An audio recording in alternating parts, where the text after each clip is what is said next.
Hi everyone, welcome back to my channel. In this video today, I will share a set of tips on how to be effective while working in a remote team. Don't forget to like this video and subscribe to this channel if you haven't already, and stay tuned.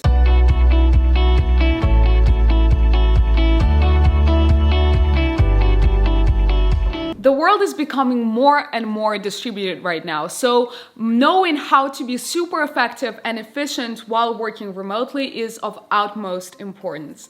I also have an excitement announcement coming towards the end of the video, so if you want to stick around for that, that would be awesome. Tip number one is to always over-communicate. It's very easy to fall into a rut of not reaching out to your colleagues directly because you're not confined in a physical space together and kind of letting it flow on its own.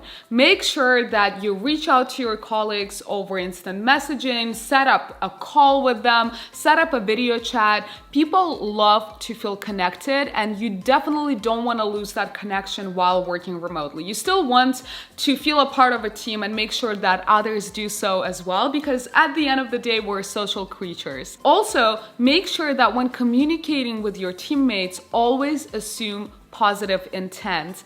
It might be very easy to lose that tone, to lose the body language, and kind of take whatever is being messaged virtually with a completely different intention that it was really meant. So make sure that you assume that people want to do good, people want to do well, so assume that positive intent. You might also want to establish a cadence of daily stand-ups, daily check-ins with your team so that you are on top of what is everyone working on, how is everyone feeling, and people truly can feel that direct connection and feel like they belong to a team. Another tip that I have for you is a tip on running virtual meetings. There is so many tools right now on running virtual meeting. However, my favorite one is Zoom. I think Zoom is super reliable, it's fast, the interface is very easy to use, it can handle a huge amount of people at the same time in a meeting. And what I would make sure that you do in your virtual meeting is ask everyone to put their camera on. A lot of people might feel embarrassed and uncomfortable with it at first, but make sure that you enforce people to turn on their camera, to make sure that they're prepared, because turning on the camera will make sure that everyone feels again that social connection. You can ensure that people are paying attention, because once the camera is on, you kind of have your best foot forward, your best pace on, and you want to make sure that people don't catch you not paying attention. And when running a virtual meeting in Zoom, you have this opportunity to put on a gallery view so that you can see everyone at once, and that again ensures that people feel like they're a part of the group, and it also ensures that people are actually engaged and are paying attention. Also, when you're running a virtual meeting, I want to make sure that you set very clear expectations about what is this meeting about, what is the agenda, what kind of decisions are we trying to walk away from, especially if you have more than 2 people in the meeting.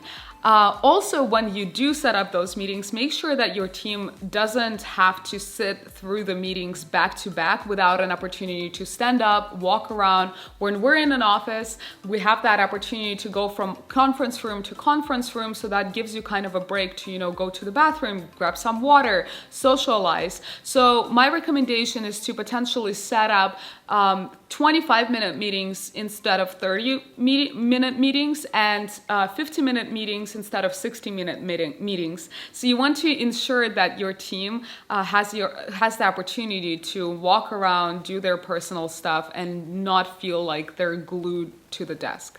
And of course, some very basic things. Make sure your microphone is muted when you're not speaking. Make sure that you're in a quiet environment when you do speak. So just be very mindful of everyone else who is on that call.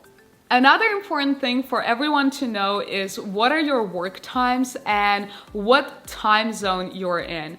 Working in a remote team might be very challenging because everyone's time is different, everyone is in a different location. Maybe you like to work super early in the morning and someone else starts their day at noon. So what I want you to do is, one, I want you to set very clear expectations on what your work times are with your team. Because again, you are not not in the same physical environment.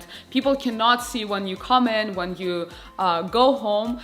It's important to set those clear expectations so that you are not overworking. People are not expecting answers from you when you're not actually paying attention to your phone.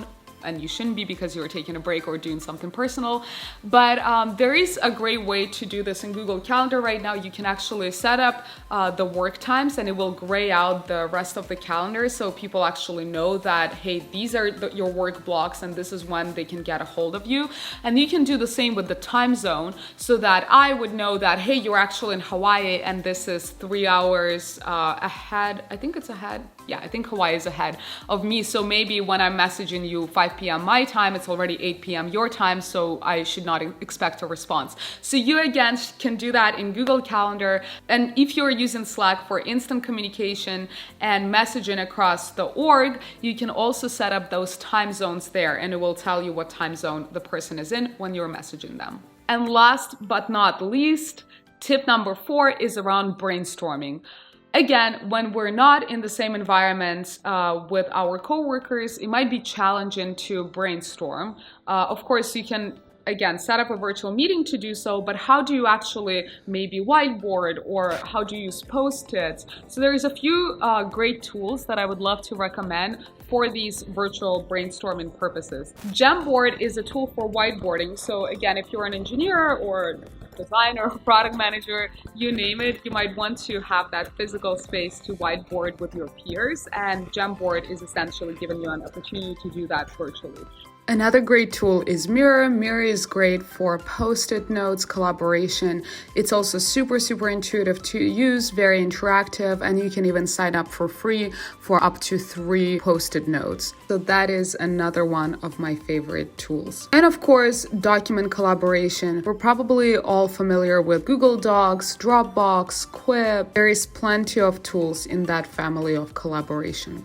I also have a cool announcement to make that I mentioned at the beginning of the video. You are now going to be able to schedule one-on-one calls with me through a platform called SuperPeer that a friend of mine launched. So essentially, all my time blocks are going to be up to date there. And if you guys have a question for me, or you want to hear my thoughts on something, you can totally go ahead and book a time to chat with me one-on-one. I hope you guys sign up. I hope you guys like this new exciting way to interact with me. I surely am. I really want to stay close to the community that I've created, so I'm super excited about it. I'm gonna leave the link below in the description. It's superpeer.com/Luba. superpeer.com/Luba. You can find my time blocks there, and I hope to see you on a one-on-one call sometime. I hope you guys found this video useful, you found these tips useful and actionable. If you did, don't forget to give it a like, subscribe to this channel, and as always, I hope you have a wonderful day. Bye for now.